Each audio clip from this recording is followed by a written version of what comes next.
Hello, ladies, gentlemen, and ladymen. In today's video, I'm going to tell you about the time I became a 4th grade ghostbuster. So without further ado, let's get right into it. Enjoy! So, when I was in roughly 4th grade, which would have made me like 9 or 10, I don't know. Anywho, I went to a really average, neat little Bible camp. It was really over the top, but also very average. So, to preface what you're about to hear, I need you to understand as a little kid, I was a really weird packer. I'd pack all sorts of odd things. I was an abstract packer, you could call me. I packed the general basics for camp: soap, toothbrush, toothpaste, flashlight, and a sleeping bag. But it doesn't stop there. It gets worse. I packed a playing deck. Okay, that makes sense. What if I, a 9-year-old, want to gamble at Bible camp? Makes total sense to me. I packed noisemaker magnets. I don't know what these are called, but you toss them up in the air together and they rattle together. Or they like click and make rattling noises or something. I just call them noisemaker magnets. I packed marbles. What am I going to do with those? Play with the other kid who totally packed marbles?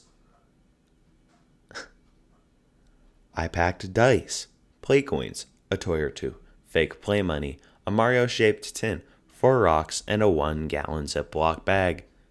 I was a lunatic at best, and the other kids were well within their rights to tease me at the camp after my 5-hour ride there with my church.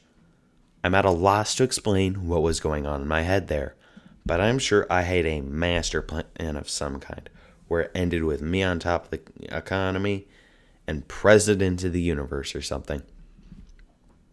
Whatever the case, we had a pretty average night after everyone got a turn giggling or teasing about the whole packing thing, which I definitely would have done as well. Okay. I am not throwing any shade on anyone for that. They were so within their rights to do that. But, we went to supper, went to chapel, had cabin talks, and went to bed on these thin, if you've ever seen, text, dictionary, or no, history textbooks, probably about that thick. That's about how thick the mattresses were. And they had, these brownish stains on them. In retrospect, I don't think that was dirt. During the night, it would all change. A storm came through, completely knocking out the power across the camp for the week. We woke up with the counselors in a panic. Can you guess why? Could you possibly guess why? The food. They didn't know how they were going to feed us because everything in the freezers was perishable. It was all defrosted. I think we had fruit and oatmeal every morning. But we didn't care, didn't matter to us. We were little kids. We had much more real concerns. Like staying cold. Okay,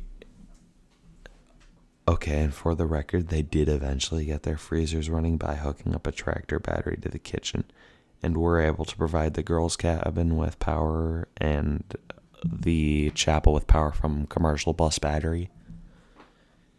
It was about 100 degrees out that summer.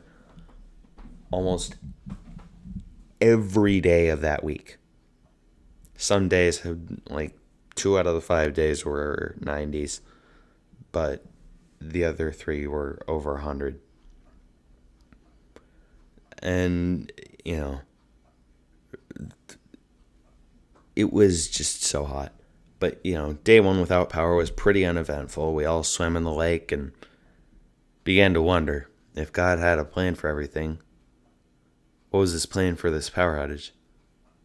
So we reverted to paganism, Later that night at dinner, while discussing this pressing matter with an air of formality, the teenagers told us that there were ghosts haunting the camp, and that's why the power was out. So we reverted to panic. We went back to our cabins and realized, wait, guys, if there's no power, how are we effectively going to shower? We used the flashlight I packed and flashed the wall of showers, if that makes sense.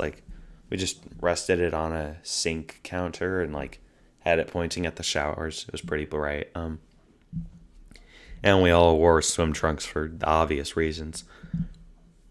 And once in the cabin, we discussed a few ways to go about this.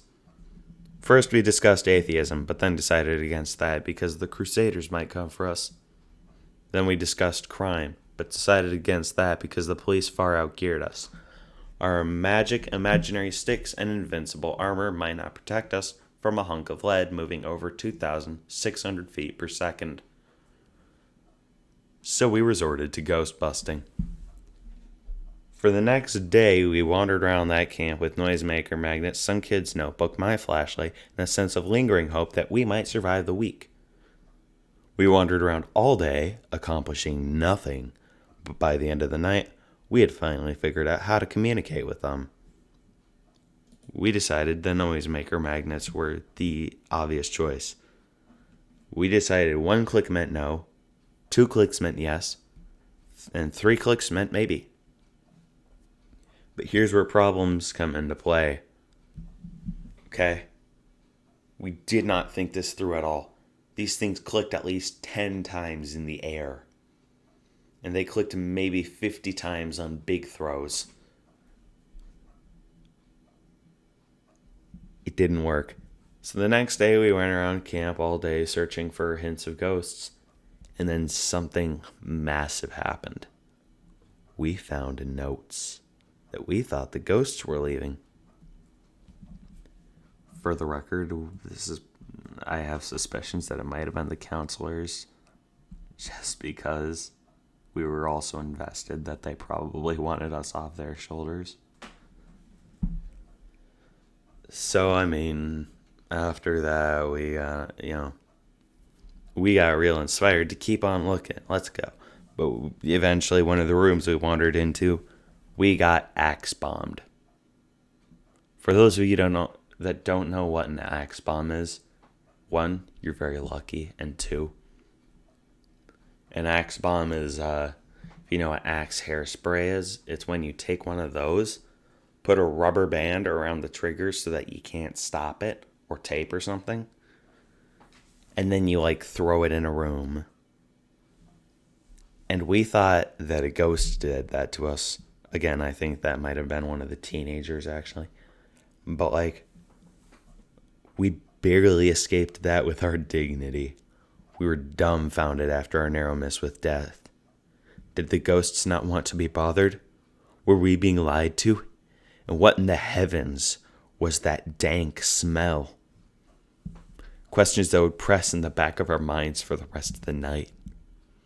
We bathed in the lake that night. Probably not a very effective cleaning, but we all wore swim trunks, so that's a plus. And then we returned to depression. We were broken. We had failed. But then we realized something earth-shattering before we left. The ghosts never mattered. We had so much fun hanging out together and trying to learn about ghosts that we ended up making friends and not even realizing it, and that we would all see each other next year. Thank you for watching this video. If you enjoyed, please do consider dropping a like or comment, and if you liked it enough, I have much more content like this on the way, so please consider subscribing, and I'll see you all in the next video.